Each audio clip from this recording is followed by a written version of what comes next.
Hey Icon and Bay City, good to be with you today. We are in week 2 of our Father Abraham series, and we are continuing in Genesis chapter 12. So if you want to turn there ahead of time, we're going to start in verse 10. And I want to set up this message because we are in a very interesting time in our world. We are just a few months away from the presidential election. As I preach this sermon, we are 2 days removed from the death of Supreme Court Justice Ruth Bader Ginsburg, which has been quite the experience. It's been kind of an uproar and really raised the stakes for this upcoming election. And I say all that not because this is going to be a very political sermon at all, and I'm not getting into politics in general, but because today's sermon is about doing the right thing no matter the consequences, right? Doing the right thing no matter the consequences. Doing what we know as Christians is obedience no matter what might come from it. Okay? And since there is a lot of dialogue happening right now on both sides of the aisle about what to do in this situation in light of what happened in 2016, this seems like an opportune moment for us to take a very old story about choosing to do the right thing no matter the consequences and apply it to our everyday, 2-day, real-world life. So that's what we're going to do. We're going to start in Genesis 12, verses 10 through 20. And if you didn't join us last week for the kickoff of this series, I want to give you a little recap because it really frames up something I really love about this story and about the Bible in general. So last week we looked at Genesis 12, 1 through 4, which is the calling of Abram, right? Abram, who later becomes Abraham. This is one of the biggest moments in the whole Bible, right? Where God sets apart Abraham, through whom he is going to establish Israel and work out his whole plan of salvation. So these 4 verses are some of the most important, most oft quoted, most relied upon verses in the whole Bible. It's really an important moment that God comes to Abraham and says, listen, go from your country and your kindred and your father's house to this land that I will show you, and I will bless you. I'll make your name great. I'll make you into a great nation. I'll bless those who bless you, curse those who curse you. Like this massive promise. And on the strength of that promise of God to Abraham, Abraham obeys, right? This is kind of a huge obedience moment for Abraham, who doesn't have this well-established relationship with God. God shows up and in one form or another says, hey, I need you to leave everything you know. I need you to go to a place. I'm not going to tell you about it, but I just trust me, right? And what's Abraham's response? He goes, right? It says he obeyed God and just went. So it's this amazing moment of like, wow, God has chosen this man. He must be incredible. He's demonstrating this great faith. He's trusting God. God's chosen this guy to kind of funnel all of his grace and his plan through him. And then the very next story, literally the very next story, is Abraham failing like crazy failure, as we're going to see here in a moment, which I just love this about the Bible, that it tells the story as it happened. And in fact, not only doesn't hide the bad stuff, but in many ways highlights the bad stuff in order to give us a very realistic, what we would call an anthropology, a way of understanding people. A Christian anthropology begins with the fact that we are all icons made in the image of God, where we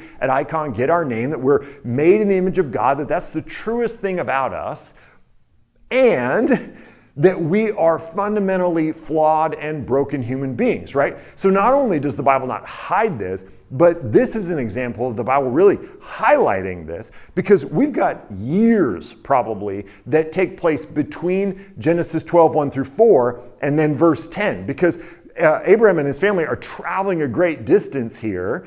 And so there are years that have gone by. You'd think that if they were trying to make Abraham look good, they would have added some stories along the way, even if they were lame stories like, oh yeah, this one time we were on this long walk and Abraham said this funny thing and it was hilarious. Anyway, then he did this terrible thing, right? Like you'd think they could just slide in some kind of innocuous story to break up the narrative a little bit, but no. We go straight from the calling of Abram to the failure of Abram. And we're going to see it's a pretty big failure. So, Genesis chapter 12, starting in verse 10, says this. Now there was a famine in the land, so Abram went down to Egypt to sojourn there, for the famine was severe in the land. When he was about to enter Egypt, he said to Sarai, who becomes Sarah later, his wife, I know that you are a woman beautiful in appearance. And I got to imagine that's got to be a pretty cool moment for Sarah, right? Like they're just walking, they've been walking a long time. It's a long way between Canaan and Canaan and Egypt. And they get to the border and he stops and goes, baby, you're beautiful. And in fact, not only do I think you're beautiful, but when the Egyptians see you, they will say, this is his wife, right? I'm giving a little bit of an emphasis here, but like the Egyptians are going to look at me and they're going to look at you and go, this is his wife? Holy smokes, she is beautiful. And Sarah's got to be melting at this point, right? Then he says, then they will kill me, but they will let you live. Now that escalated very quickly, right? Like it starts with this profession of her beauty, and man, even the Egyptians are going to be able to see how beautiful you are, and they'll probably kill me and take you if that happens. So, I got a plan, he says. He says, say you are my sister, that it may go well with me because of you, and that my life might be spared for your sake. Okay? So again, in the narrative, they're traveling long distance, trying to find food in the midst of a famine. He declares the beauty of his wife. The Egyptians are going to know your beauty, so they might kill me to get you. So here's the plan. Say you're my sister, that it might go well with me and I don't die, right? So a couple things here. One, this is pretty short-sighted on Abram's part because sure, the Egyptians, it may go well with him with the Egyptians and they might not kill him, but Sarah definitely will later, right? Like, I don't want, spoiler alert, but like it's not going to go well with him with Sarah after this plan, right? So this is his idea. This is his plan. Say you are my sister, okay? Verse 14, when Abram entered Egypt, the Egyptians saw that the woman was very beautiful. And when the princes of Pharaoh saw her, they praised her to Pharaoh. And the woman was taken into Pharaoh's house. And for her sake, he dealt well with Abram. And he had sheep, oxen, male donkeys, male servants, female donkeys, and camels. But the Lord afflicted Pharaoh and his house with great plagues because of Sarai, Abram's wife. So Pharaoh called Abram and said, what is this you have done to me? Why did you not tell me that she was your wife? Why did you say she is my sister so that I took her for my wife? Now then, here is your wife. Take her and go. And Pharaoh gave men orders concerning him, and they sent him away with his wife and all that he had. Now, all jokes aside, how could this happen? Right? Abram walks into Egypt, understands that he has a beautiful wife, is afraid certainly of what these Egyptians might do to him in order to get a hold of her. But before any of that actually happens, just based on the risk alone, Abram hatches this plan to say you're my sister, which, if that was it, it's still lying, but maybe the stakes wouldn't be that big if it was just say you're my sister and then we'll kind of make it through. But no, he says, say you're my sister, knowing full well that this means that probably Pharaoh is going to include Sarah in his harem, basically, and make her one of his many wives or concubine. And that might allow Abram to get off the hook. Like, what was his exit plan on this, right? Like, just to live out his days in Egypt and be able to check in on his sister every once in a while. Like, what's the plan here, Abram, right? So it's a very short-sighted kind of plan. But beside all that, like, how do you get to a point where in one moment you are trusting God to leave everything you know, to follow him in this unknown direction, believing the promises of God, and then the very next moment you're hatching this plan to sell out your wife to Pharaoh so that she becomes part of his harem in order to save your own skin, that it may go well with me. And he's got the guts to say it to her face. Hey, here's the plan. Let's do this so that it might go well with me. Like, that's crazy. How could Abram do something so obviously wrong? Well, there's a very simple answer. It's one answer every single time any of us are faced with the dilemma of doing what we are tempted to do or doing what is right. The only reason this happens, the only reason that we choose our desires over our convictions is because we allow our desires to overrule our convictions. That what we want in the moment is more important to us than what we believe is true. That's it. It's simple. This could be a very short sermon. It won't be, but it could be a very short sermon. We could just go, listen, every single time we're in this situation, it's because we're allowing our desires to overrule our convictions. Don't do that. Do the opposite. Allow your convictions to overrule desires. Let's pray. But no, there's more, because it's not that simple, right? It's not that simple. Every single time we are faced with this decision, that's the rub. It's desire and conviction. And we see this happen in Abram's story in chapter 12. But here's the thing, guys. He does it again.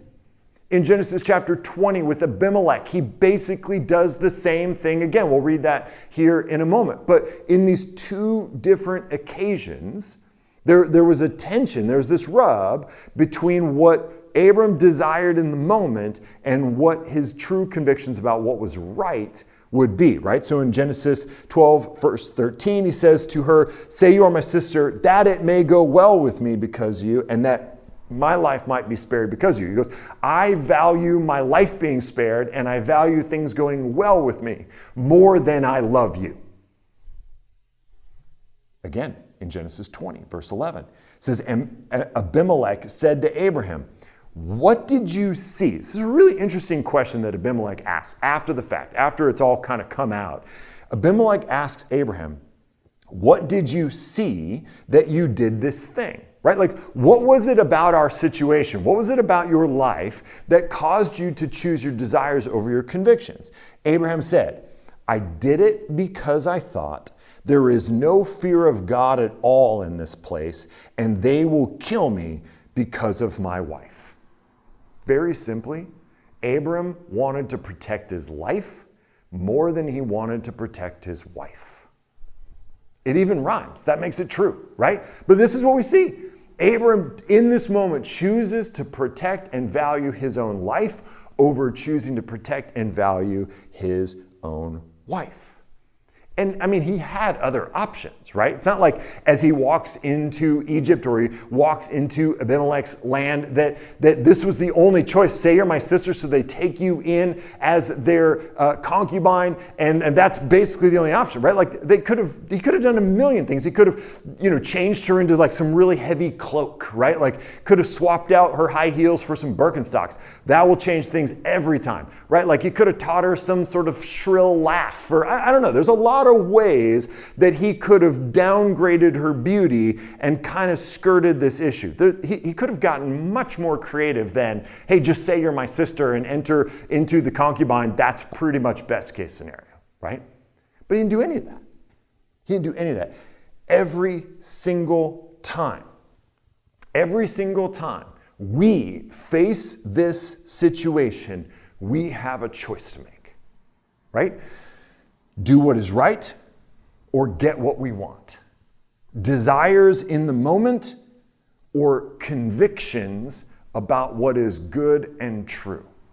Now, the Bible has a word for this. It's a word that the Bible uses over and over and over to talk about those moments when we choose our desires. What those desires are, what they're called, is idolatry. Those things are idols. And an idol is anything we love, honor, or obey more than God. That we love that thing more than God, we honor that thing more than God or person, or we obey that thing or person more than God. When we do that, when we love, honor, or obey anything, any idea, any group, any person more than we do God, we make an idol out of it. And so we love it more than God, so we honor it more than God, and we obey it more than God. The Bible uses this word over and over and over and over. Now, this word is a real world word. Okay? So oftentimes we can think of idolatry as this kind of spiritual thing, this woo-woo kind of like, yeah, these desires, this stuff, this spiritual stuff. But no, this is real world stuff that translates to real world decisions we make all the time. And those real world decisions have real world consequences. Every single time we love, honor, or obey something else more than God, and that chooses our path towards what I desire now over what is my conviction, what I know to be right and true, that always has real world consequences. There's stakes to this, not theoretical, right? We see a bunch of consequences in Abraham's stories in Genesis 12 and 20, some immediate consequences that come of it. I've got 8. Number 1, other people suffer.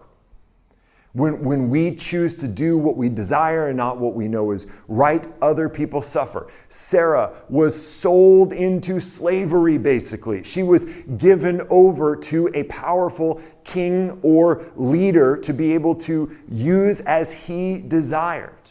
Right? This is a real world consequence for Sarah. Pharaoh was plagued. Doesn't say exactly how he was plagued and how his house was plagued, but given the circumstances, I got to imagine it was a bad plague, right? Abimelech in Genesis 20, you see that God actually appears to him in a dream and threatens his life.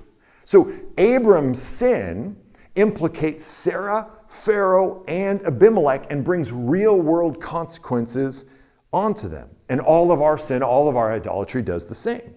Number 2, when we allow desires to overrule our convictions, we are allowing our subconscious emotions and desires to run our lives, right? We are not driven by conviction, we're driven by fear. We're driven by some danger we perceive. We're driven by some urge, some temptation, some need that's within us that is unchecked by desire, ungraded by desire, and we just pursue it, often subconsciously. Number 3, it becomes a habit. When we do something once, we become far more likely to do it again and again and again, and we see this in Abraham's story that he did it in Genesis 12. He emerges largely unscathed, and so when faced with a similar danger, he does it again and gives over Sarah to Abimelech. It just gets easier to sin every time we do it. Number 4, we implicate other people in our sin. In Genesis 20, verse 5. Abimelech talking to God, right? So God comes to Abimelech in a dream, says, you're a dead man because you've got another man's wife in your home, in your bed. And Abimelech says back to God, says, did he not himself say to me, she is my sister? And she herself said, he is my brother. So listen, Abimelech is implicated in Abram's lie, but look how Abram implicated Sarah as well. Sarah said to Abimelech, yes, he is my brother, which is a lie. And I want to finish that verse because I think it's hilarious. Abimelech says to God, in the integrity of my heart and the innocence of my hands, I have done this. I love the audacity that Abimelech says to God, oh, in the integrity of my heart and in the innocence of my hands, I have taken this woman into my home against her will and made her one of my concubines. It's not my fault, God. They lied to me. Like, that's ridiculous, okay? But other people are implicated. Number 5, we build a web of partial truths and justifications. In Genesis 20, verse 12, Abram, defending himself to Abimelech, says, besides, she is indeed my sister, the daughter of my father, though not the daughter of my mother, and she became my wife. So this is Abram going, well, I mean, technically I didn't lie to you because she is my sister. She's like my half-sister, but she is my wife. I didn't mention that part as a half-truth. I'm going to justify it by going, yes, she is my sister, which is just kind of gross on top of this whole story, right? But that's another thing. So you've got this web of half-truths and justification and rationalization that happens when we begin to choose our desires.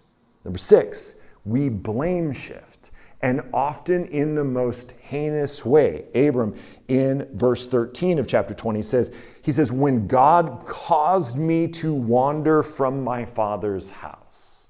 Right? He tells this story to Abimelech, and he goes, see, God caused me to wander from my father's house, and that's what got me into all this trouble. But you read the story and go, is that what happened? Is that what happened, Abraham? God caused you to wander from your father's house? Or did God call you with a purpose to leave your father's house to pursue this vision that God had for your life? And didn't you go of your own volition? Didn't you obey that call by your own choice? So let's not blame shift, especially not blame shift to God, saying, well, God put me in this situation. I had no other choice but to sell my wife into this slavery. Number 7, our witness gets harmed. Our Christian witness is harmed. In Genesis 20, verse 16, Abimelech, check this, Abimelech actually is saying to Sarah at the end of all this, that it's all come out and he's sending them on their way. God spares Abimelech's life. And this is what Abimelech says to Sarah. Behold, I have given your brother 1,000 pieces of silver.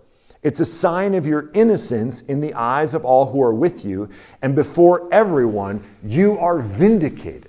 I mean, listen to what he's saying. Abimelech cares more about the perceived innocence of Sarah than her husband did.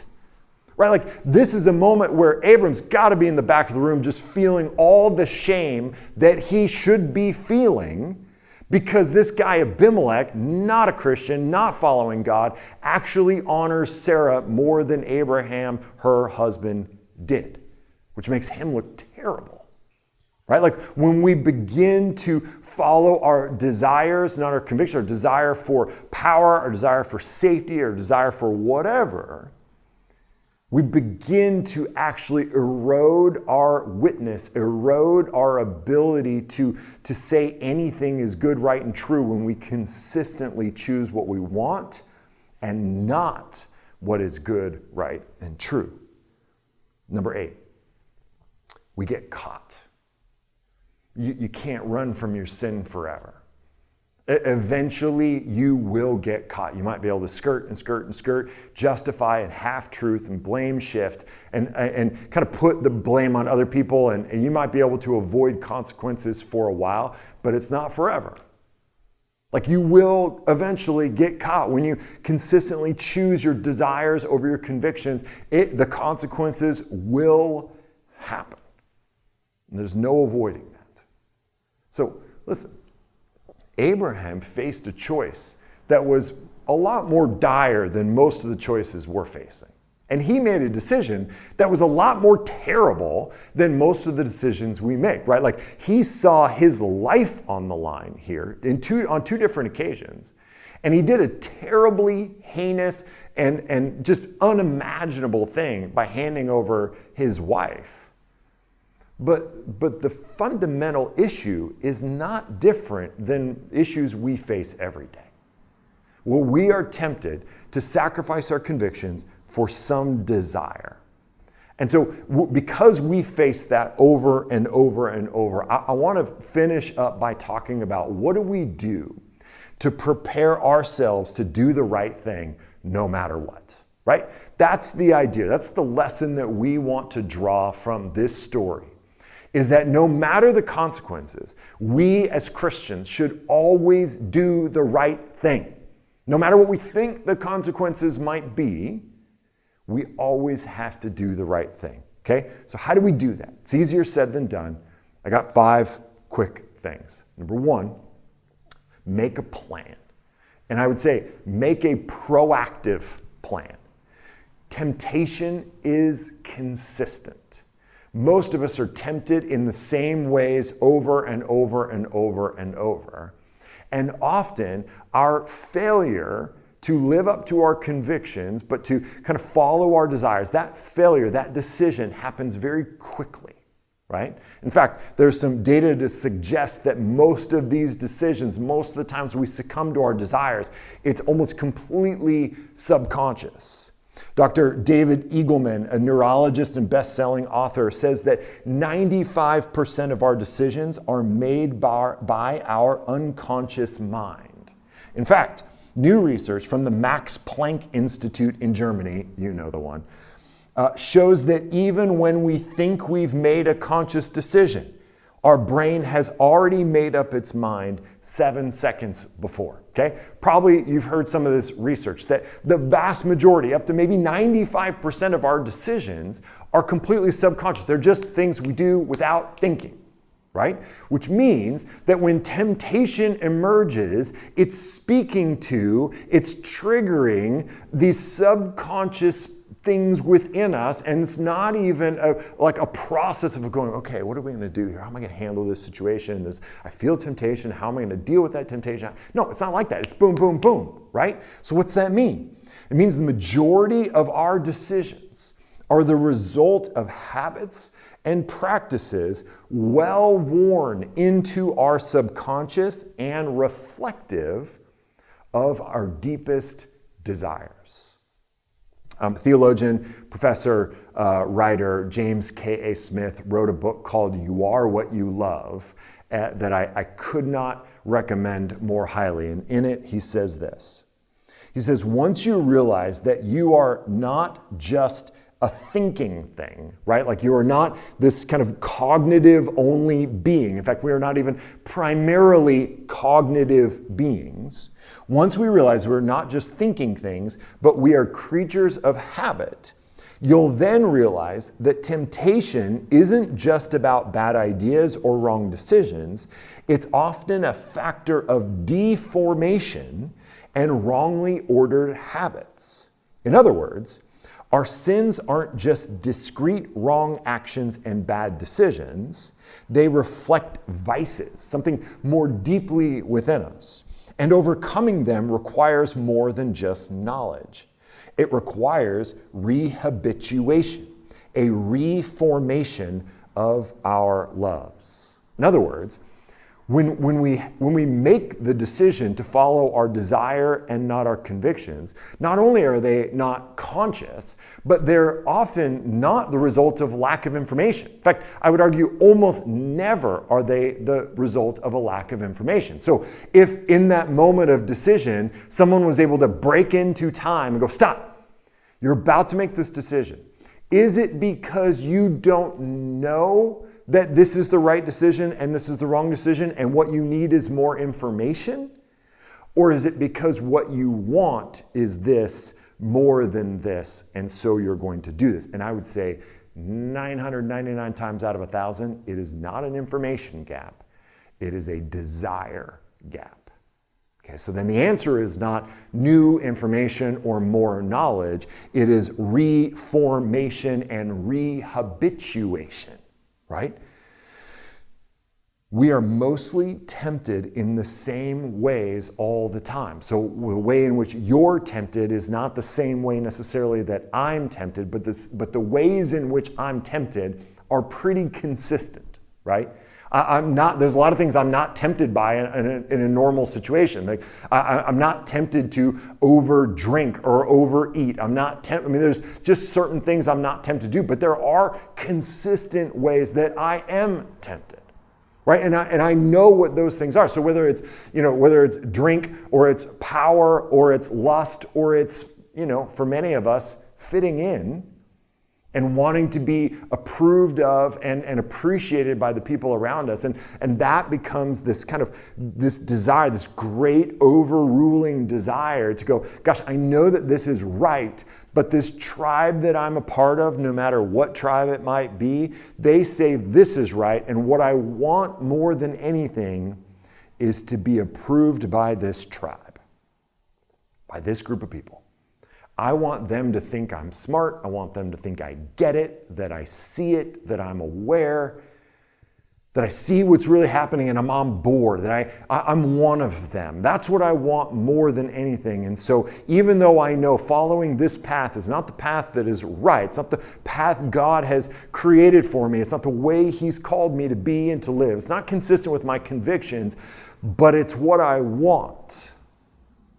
And the gap's not an information gap. It's not that I think that this is actually what God wants. We do a bit of rationalization and justification on the back end by going, this is what I want, so let me try to figure out how to spin the narrative in such a way that it does reflect what God wants.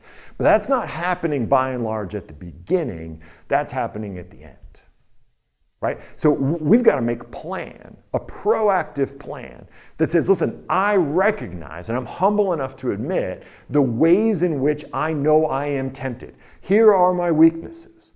I want to go this way, not this way, in this situation, this situation, this situation. How am I going to make a plan that prevents me from doing that in that moment? Because what I want, when I have these moments of clarity, these moments of thoughtfulness, I know that what I want is to obey God. What I want is to be the woman, be the man that God has called me to be. But I know that in these particular moments, I am tempted to walk down this other path for the sake of approval, for the sake of power, for the sake of fear, for the sake of whatever. So how am I going to prepare for those moments well to choose my convictions over my desires? That's number one. Number two, establish clear convictions, right? Like there are, most of our situations are abundantly clear, right? I would say the vast majority are not complicated. Don't lie, don't cheat, don't steal. Don't cheat on your spouse in any fashion. Work hard, rest, be humble, be kind, be fair, treat people like humans. Right? Like most of these decisions are not complicated. But some of them are. Right? Like some of these decisions we have to make are complicated, and we live in an increasingly complicated world, or at least it appears to be increasingly complicated to me. Right? So, most of our decisions are not hard decisions to make, and they're not complicated. They might be hard to actually live out, but they're not difficult, they're not complicated, but some are. And so what do we do in those situations? Well, if we're trying to figure out what our convictions are in the moment, it's too late, we've lost, we will just follow whatever desire we have in that moment. Right? It's far too late. That we have to do the work on the front end when we see that, gosh, there is a complicated issue out there, and certainly elections are obvious illustrations of this complication. For us to be able to look at something like this and go, okay, there is a tangled web of convictions and desires and ideas, and we've got to parse out what is right.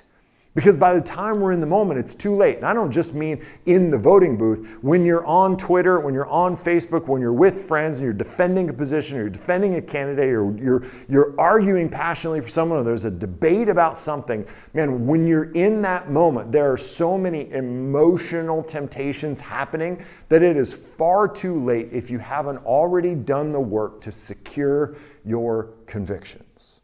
So, first thing you got to do is do the work to figure it out.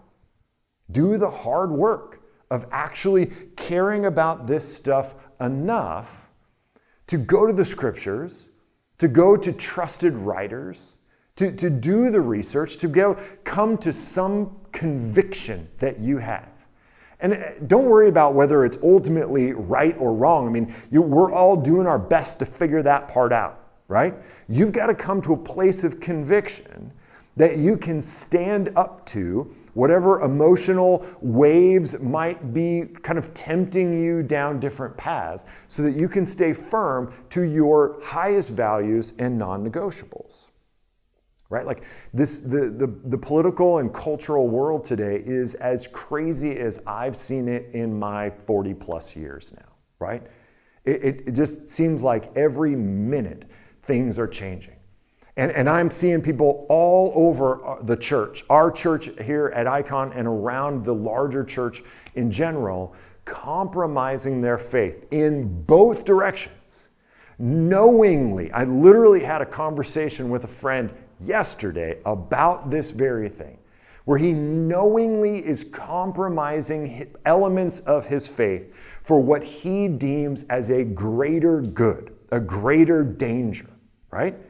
And I could literally be describing someone on either end of the political spectrum right now, because it seems like the only thing we have in common is that we all agree that the stakes are existential, that the stakes are out of this world crazy. So anything we do will mean certain death one direction or the other. Okay? And so I'm seeing a lot of people who trend conservative grasping for political power, to keep or gain political power. And I see the same thing on the left, but I also see many of my friends on the left grasping for cultural power. And certainly it's both directions, and everybody's grasping for things. And so many times that desire for power that's reflective of a great fear we feel of powerlessness and what someone with power would do to me who would be powerless, is overruling our convictions about what it means to be Christian, to act Christianly, and to do the right thing no matter the consequences. So number one, make a plan. Number two, establish clear convictions. Number three, pursue reinforcing and not undermining community. Pursue reinforcing community, not undermining community, right? Here's what I mean by this. Once we have established clear convictions, especially if your convictions are Christian convictions, that basically everything out there will be in tension with your convictions. And it will be warring against, fighting against, and trying to push you away from those Christian convictions. You need people around you who will be a reinforcing community, that will be people who will speak back to you what it is you need to hear, right? So we all hear about echo chambers being a negative thing. Echo chambers aren't necessarily negative. Echo chambers are just saying back to you what you are saying. So if you are saying gospel biblical truth and hearing back gospel biblical truth, that's an echo chamber worth staying in. So having those voices that are reaffirming these gospel convictions, these biblical convictions we have, is really, really valuable. Okay? Because there's a lot of contrary opinions and voices out there, and that are pulling us and tearing us in different directions. And it is by all means really important for us to hear outside voices. But man, if our primary community are internet avatars and not real life people, we've got no chance. We should be listening to internet avatars, but doing life with real people. The internet and social media in general makes much better windows than doors. Something to look through, to look at, to see through, but not to enter in with. Enter in with people. Watch and learn and listen through the internet. So finding that reinforcing community and committing yourself to life with real people who will echo back to you gospel truth is a huge part of this. Number 4, ready yourself for the consequences. There will be consequences. Here's the thing, Abraham might not have been wrong. When he said to Sarah, hey, if we go in and they see you're beautiful and they think you're my wife, they'll probably kill me and take you. He might have been right. He still did the wrong thing, but he might have been right. See, the key here, and what we're learning from Abraham, what we learn from the testimony of the scriptures, is we cannot be driven by the consequences of our actions. We have to do the right thing no matter the consequences. And here's what we know. We live in a fallen, broken, sinful world. So good, right behavior will often be met with negative consequences. That's the way the system of the world right now works. That should not dissuade us. We should go into the world with clear eyes, Understanding I'm going to do the right thing and I'm going to ready myself to deal with the consequences. You will lose power. You will lose face. People will ridicule you. You might lose your job. Okay. That's true. Now what? Now what? Does all of that mean then that you won't do the right thing? That you'll move towards approval, move towards tribal affiliation instead of doing the right thing, even though that doing the right thing might mean your tribe rejects you and defames you, removes you from their ranks, that you might lose a job, lose face, lose popularity, lose power, lose money? That's the choice. That's the choice we have in front of us. So let's not go into this world thinking kind of Pollyanna-ish as if we could just do the right thing and everything's going to turn out right. No. Nothing about the world right now tells us that's true.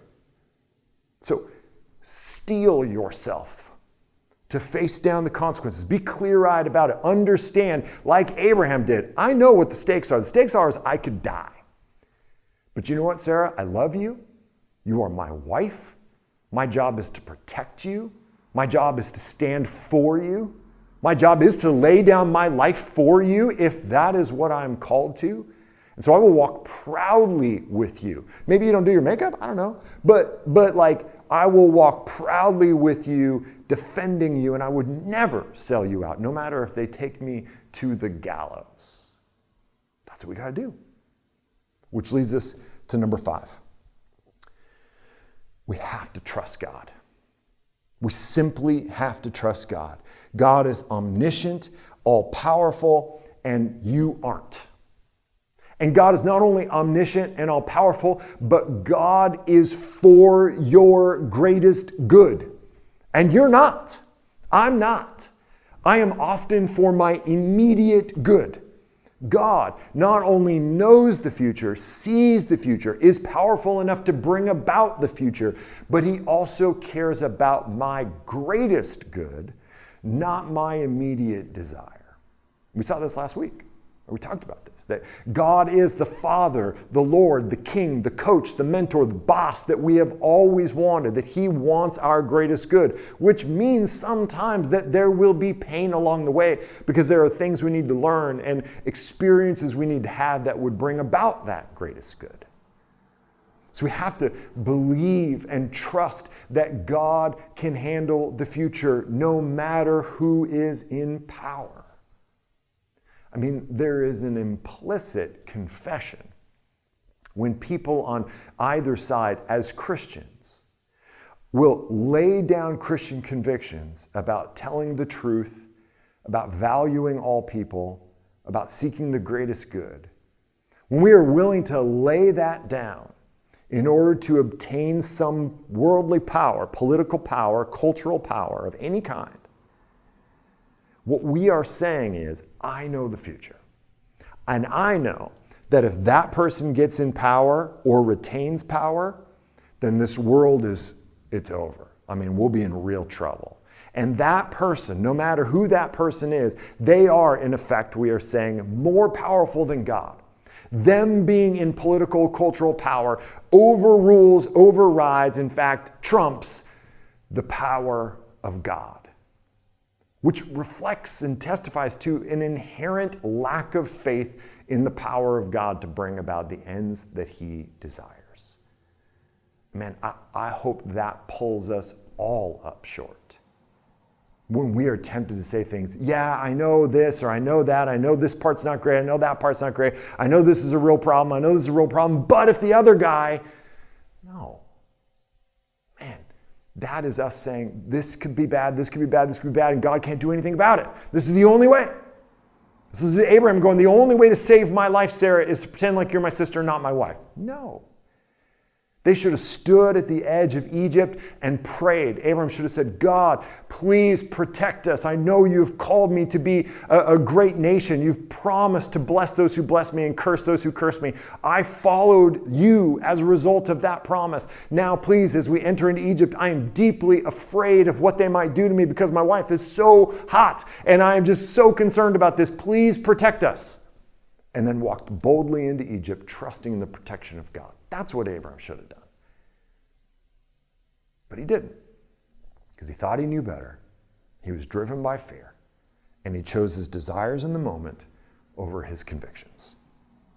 Now, lest you think that this is a message about being good, right? Let's not make that mistake. I know we're here at the very end of the message, but there is this common misconception about Christianity that the basic idea is if you're good, God will love you and God will accept you. And that is flat out the opposite of what the gospel says. That is flat out the opposite of the historic Christian message. The message is not be good and God will love you. The message is God loves you. Follow him because he loves you.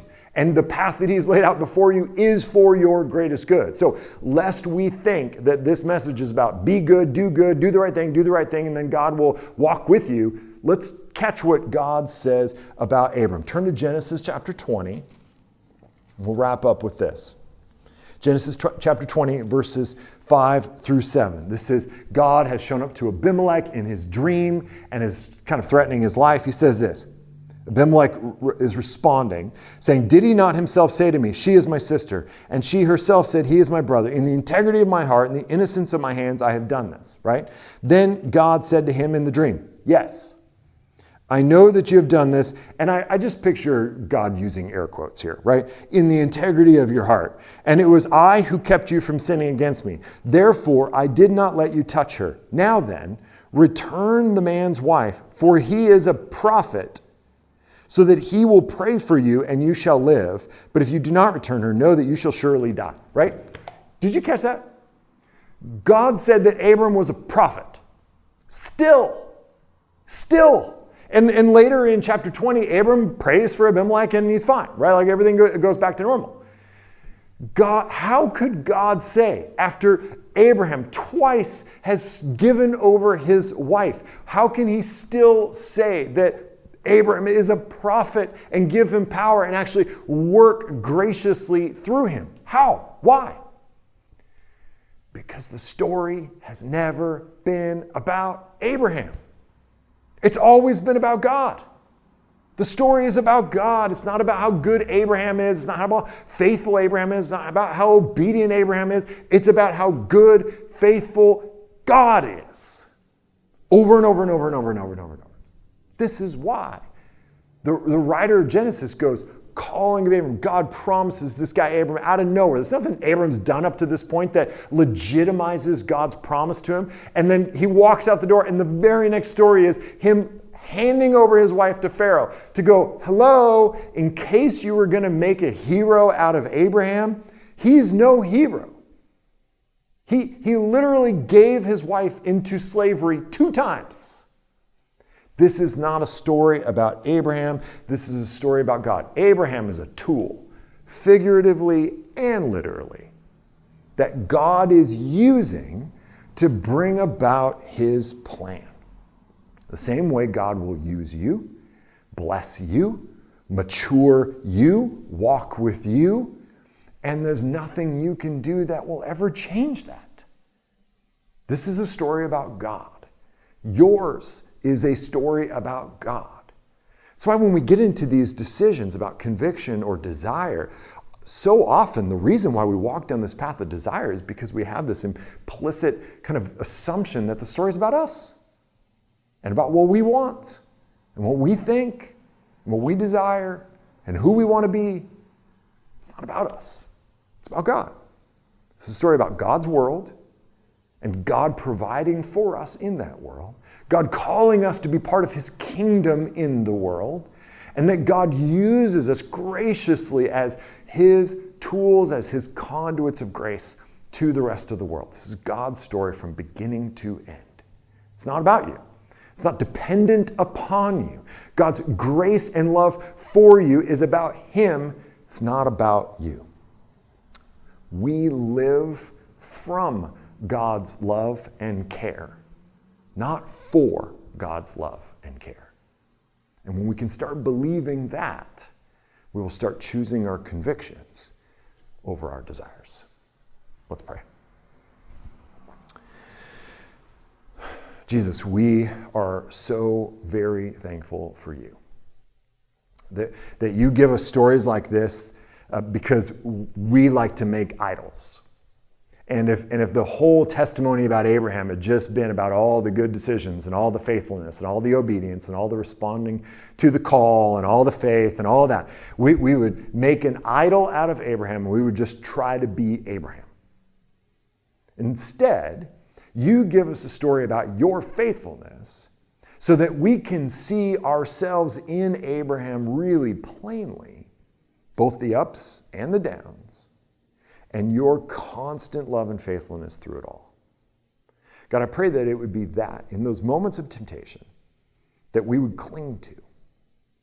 That you are good, you are powerful, you are all-knowing, you are omniscient, and you want our greatest good. So in those moments of desire to be something, to be a part of something, to be approved and affirmed and gain power, grasp power, keep power, that we would remember, gosh, what you want for us is so much better than what we want for ourselves. And that conviction would drive us to do what is right, no matter the consequences. Pray that you would empower us by grace to do just that over and over and over through our lives. In Jesus' name, amen. This teaching was recorded as part of our current sermon series at Icon Church. During our weekly gatherings, we move from the teaching into a time of response to reflect on and respond to the work of the Spirit. While we recognize it's hard to capture that in a podcast, we'd still encourage you to take a moment. Consider what the Spirit might be saying to you in response to what you heard. For more resources and details about how to join us on Sundays, visit iconchurch.org. As we say each week, Christ is all, and we are His.